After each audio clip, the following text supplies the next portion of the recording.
9월 14일 화요일 매일 성경 묵상을 시작합니다.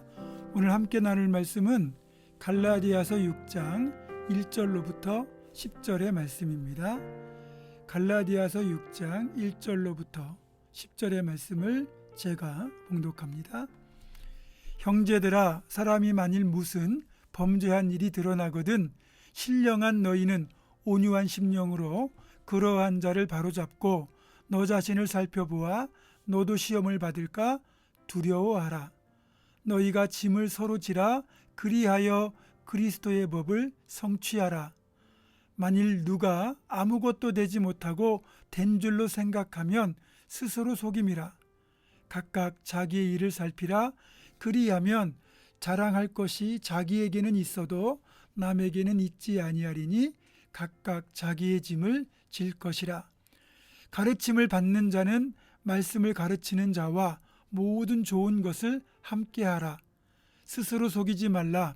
하나님은 업신여김을 받지 아니하시나니 사람이 무엇으로 심든지 그대로 거두리라.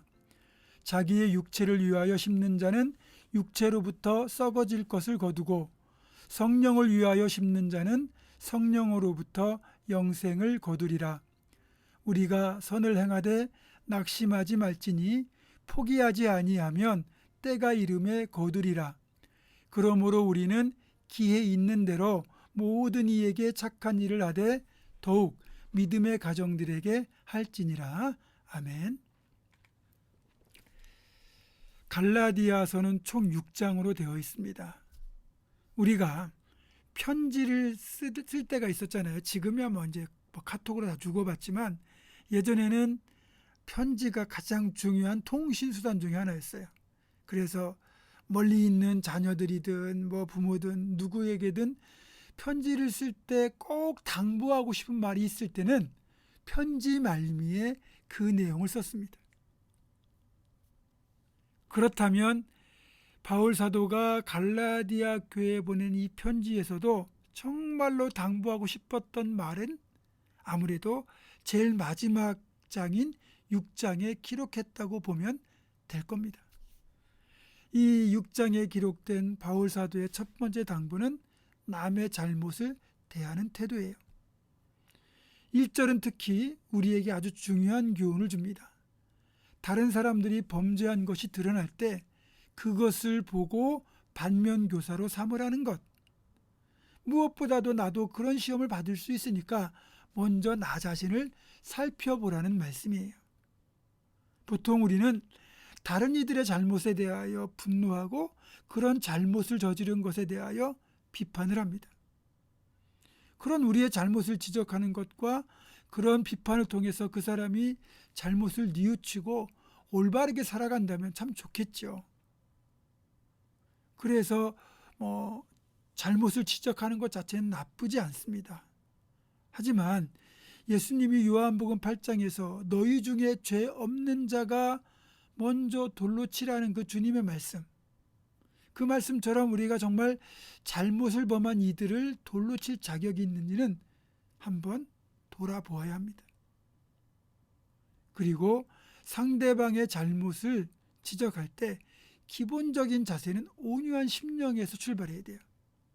부모가 자식을 징계할 때 혼내는 것에 목적이 있는 게 아니라 자녀의 잘못을 바로잡아 주려는 사랑의 마음에서 출발하는 것처럼 우리 역시 동일한 사랑의 마음을 품으라는 거예요. 이 마음이 바로 온유한 심령입니다. 이 온유한 심령에 바탕을 두지 않는 비판이나 지적은 갈등과 상처와 반목만을 가져올 뿐입니다.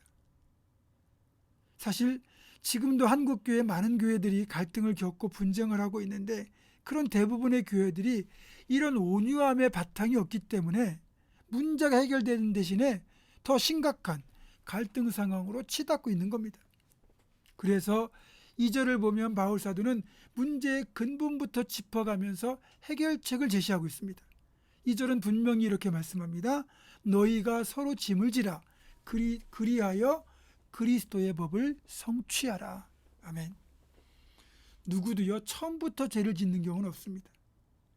반드시 그 사람을 그 사람으로 하여금 그런 죄를 짓게 만든 원인이 존재할 텐데 사도 바울은 그 원인을 무거운 짐에서 찾고 있어요. 만약에 누군가 죄를 짓거나 잘못을 범했는데 그 원인에 홀로 짐을 지고 가기에 너무 무거운 짐이 있었다면 그 짐을 나누어 지라는 얘기예요. 우리에게는 장발장이라는 이름으로 더 잘 알려진 그 빅토르 위고의 소설 레미제라블을 보면 굶주린 조카에게 먹을 것이 없다 보니까 장발장이 어쩔 수 없이 빵을 훔쳤다가 붙잡히게 되고 결국 감옥에 들어갑니다. 몇 번에 걸친 탈옥 시도 때문에 형량이 더 높아져 가지고 결국 19년이라는 긴 세월을 교도소에서 강제노동을 하며 지내게 되거든요. 왜 장발장이 빵을 훔치게 되었을까요? 굶주린 조카를 먹여야 되는 그 무거운 짐을 혼자 져야 했기 때문입니다. 누구라도 장발장과 함께 이 짐을 나누어 졌다면 장발장은 빵을 훔치지도 않았을 것이고 19년이란 긴 세월을 감옥에서 보내지도 않았을 겁니다. 어쨌든 19년이 지나서 보호관찰이라는 조건 하에 장발장이 자유의 몸이 되었지만 어느 누구도 전과자인 장발장을 받아주지 않습니다. 그런데 오직 한 사람, 미리의 신부만이 장발장의 무거웠던 짐을 인식하고 그 짐을 덜어줍니다. 이런 미리의 신부님의 온유한 심령이 없었다면, 다시 말하면 함께 짐을 나누어지는 그 배려가 없었다면 장발장은 영원히 죄인으로 여전히 어둠 속에 살아갔을 겁니다. 그런데 미리의 신부 때문에 장발장은 새로운 삶을 살게 되죠. 여러분, 대부분의 범죄가 홀로 감당하기 힘든 삶의 문제가 있을 때 발생합니다. 바울사도는 분명히 말합니다. 내 짐을 내가 져야 되지만 혹시 남의 짐이 무거운 건 아닌지 돌아보라는 거예요. 그게 바로 진정한 공동체, 한물 이루는 지체의 태도라는 거죠. 그러면 우리들은 어떻습니까? 우리는 다른 이들이 어떤 짐을 지고 있는지 알고 있습니까? 또 짐을 나누어질 자세가 되어 있습니까? 서로 짐을 나누어 지는 것이 그리스도께서 가르쳐 주신 사랑의 법을 성취하는 것이다 라고 분명히 말씀하고 있습니다. 그리고 이렇게 행하는 것이 결국 선을 행하는 것이라고 9절에서도 강조하고 있고요. 포기하지 않고 우리가 이렇게 노력하면 결국 때가 이르면 선한 열매를 거두게 될 것이다. 그렇게 힘주어 말하고 있습니다. 사랑하는 성도 여러분, 우리는 그렇게 서로가 서로를 돌아보며 서로가 서로의 짐을 나누어지면서 그리스도의 법을 성취할 수 있기를 주님의 이름으로 축원합니다. 기도하겠습니다.